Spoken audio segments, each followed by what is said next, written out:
ایک ایسا وظیفہ ہے کہ جس کی جتنی فضیلت بیان کرے کم ہے. یعنی کون سی پرابلم ہے، کون سی مشکل ہے جس کا حل درود پاک میں نہیں ہے.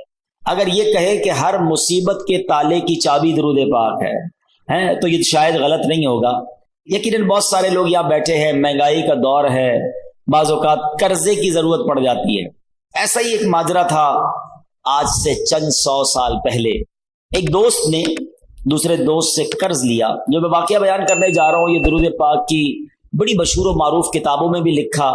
مفتی امین صاحب رحمۃ اللہ تعالی نے اپنی کتاب آب کوثر میں بھی اس واقعے کو نقل فرمایا کہ ایک دوست نے اپنے دوسرے دوست سے 3000 دینار کا قرض لیا. 3000 دینار ایک اچھی رقم ہوتی ہے، یعنی سونے کی اشرفیاں. اور جناب ایک وقت طے ہو گیا کہ اتنے ٹائم کے بعد میں یہ قرض لوٹا دوں گا. وہ ٹائم آ گیا، دوست نے کہا بھائی میرے پیسے لوٹاؤ. تو اب اس دوست نے کہا کہ میرے پاس پیسے تو نہیں ہیں، میرا کاروبار بھی تباہ ہو گیا ہے، میں تمہیں پیسے نہیں دے سکتا. پہلے تو اس نے کافی کوشش کی، اس کو فالو اپ کیا، اس کو بار بار یاد دلایا. جب پیسے نہیں ملے تو اب اس دوست نے کیا کیا کہ عدالت میں چلا گیا. جج صاحب کو کہا کہ یہ میرا دوست ہے، مجھے پیسے لیے، پیسے ہی نہیں دیتا. جج صاحب نے اس کو بلا لیا اور پوچھا کہ بھائی تم نے پیسے دینے ہیں؟ کہاں پیسے تو دینے ہیں. پھر دیتے کیوں نہیں ہو؟ پیسے ہے ہی نہیں، کہاں سے دوں، سارا کاروبار تباہ ہو گیا، پیسے خرچ ہو گئے. جج صاحب نے کہا تمہارے پاس 30 دن ہے، 30 دن میں اس کو پیسے لوٹا دو، اور اگر نہیں لوٹا سکے تو پھر میں تمہیں جیل میں ڈال دوں گا. اب پیسے تو تھے نہیں، کاروبار کولیپس ہو گیا تھا. یہ بندہ گھر آیا پریشان کہ اب کیا کروں گا، 30 دن میں اتنی بڑی رقم کا انتظام کیسے ہوگا. مگر اس بندے نے کتابوں میں لکھا ہے کہ شاید وہ حدیث سن رکھی تھی یا پڑھ رکھی تھی کہ حدیث پاک میں آتا ہے جس کا مضمون ہے کہ کوئی بندہ اگر مشکل میں ہو، پریشانی میں ہو، تو اس کو چاہیے مجھ پر درود پڑھے کہ جو درود پاک ہے وہ بندے کی مصیبتیں اور پریشانیوں کو لے جاتا ہے. اس نے کہا اور تو کوئی طریقہ ہے نہیں، پیسے تو ہیں نہیں. صبح سے لے کر شام تک درود پڑھنے لگا. 27 دن گزر گئے، 28ویں رات آ گئی. خواب میں جب سویا تو کسی نے آواز لگائی کہ گھبراؤ مت، تمہارا قرضہ ادا ہو جائے گا، علی بن عیسیٰ وزیر کے پاس جاؤ، وہ تمہارا قرضہ ادا کر دے گا. صبح اٹھا، سوچنے لگا پتہ نہیں کس کی آواز تھی، کوئی اشارہ تو ملا ہے مگر ایسے کیسے میں وزیر کے پاس چلا جاؤں. اگلا دن گزرا، پھر رات آئی. اب جو رات آئی تو نبی پاک علیہ الصلوۃ والسلام خواب میں تشریف لے آئے. نبی پاک علیہ الصلوۃ والسلام نے فرمایا گھبراؤ نہیں، علی بن عیسیٰ وزیر کے پاس جاؤ، وہ تمہیں تمہارا قرض ادا کر دے گا. صبح اٹھا تو بہت خوش، آقا نے زیارت کروائی، نبی پاک نے راستہ بھی بتا دیا. اب دن کون سا آ چکا ہے؟ 29واں دن آ گیا ہے، آخری دن ہے، اگلے دن کورٹ میں جانا ہے. اچانک خیال آیا میں وزیر کے پاس جاؤں گا، اور وزیر نے کہا میں کیسے مانوں تمہیں نبی پاک نے بھیجا ہے، کوئی ایویڈنس، کوئی نشانی ہے؟ کوئی بھی آ کے کہہ سکتا ہے مجھے نبی پاک علیہ الصلوۃ والسلام نے بھیجا ہے. اب اسی تذبذب میں، اسی ہیزیٹیشن میں یہ والا دن بھی گزر گیا، مگر درود پڑھتا رہا. رات پھر ہوئی تو نبی پاک علیہ الصلوۃ والسلام پھر خواب میں تشریف لائے. نبی پاک نے فرمایا علی بن عیسیٰ وزیر کے پاس جاؤ، تمہارا قرضہ ادا کرے گا. کہ حضور کیسے جاؤں؟ جاؤں گا اور اگر مجھے کوئی نشانی مانگی تو میں کیا نشانی بتاؤں گا؟ پیارے آقا علیہ الصلوۃ والسلام نے فرمایا اسے جا کر کہنا کہ تم 5000 بار روزانہ صبح فجر کی نماز کے بعد درود پاک پڑھتے ہو، یہ راز صرف تمہیں پتا ہے، تمہارے رب کو پتا ہے، اور کسی کو نہیں پتا. اور جب تک گنتی پوری نہیں ہوتی تم کسی سے بات بھی نہیں کرتے. بس اب صبح اٹھا تو دیوانہ جھوم رہا ہے، سیدھا پہنچ گیا وزیر کے پاس. یہی وہ دن ہے جس دن عدالت میں بھی جانا ہے، مگر صبح صبح پہنچ گیا وزیر کے پاس. وزیر اپنے درباریوں کے ساتھ، اپنے دوستوں کے ساتھ بیٹھا تھا. کہا پیغام دیجئے وزیر صاحب سے کہ مجھے آپ سے ملاقات کرنی ہے، بڑا امپورٹنٹ، بڑا اہم پیغام لایا ہوں. وزیر صاحب نے جب یہ سنا تو کہا پوچھو کس کا پیغام لایا؟ باہر سے جواب دیا کہ میں نبی پاک علیہ الصلوۃ والسلام کا پیغام لایا ہوں. اب وزیر تھا تو عاشق رسول، فوراً اندر بلایا کہ فرمائیے کیا پیغام ہے؟ کہ نبی پاک علیہ الصلوۃ والسلام نے تمہارے پاس بھیجا ہے اور 3000 دینار مجھ پر قرضہ ہے، آپ میرا قرضہ ادا کر دیں. تو وزیر صاحب نے کہا بات تو بڑی زبردست ہے، لیکن اگر کوئی نشانی ہو میں کیسے مان لوں کہ آپ کو پیارے آقا علیہ الصلوۃ والسلام نے بھیجا ہے؟ کہا خالی ہاتھ نہیں بھیجا، آقا نے نشانی بھی بتائی ہے. کہا بتائیے نشانی کیا ہے؟ کہا نشانی یہ ہے کہ آپ روزانہ صبح فجر کی نماز کے بعد 5000 بار درود پاک پڑھتے ہیں، اور یہ راز صرف آپ کو معلوم ہے، آپ کے رب کو معلوم ہے.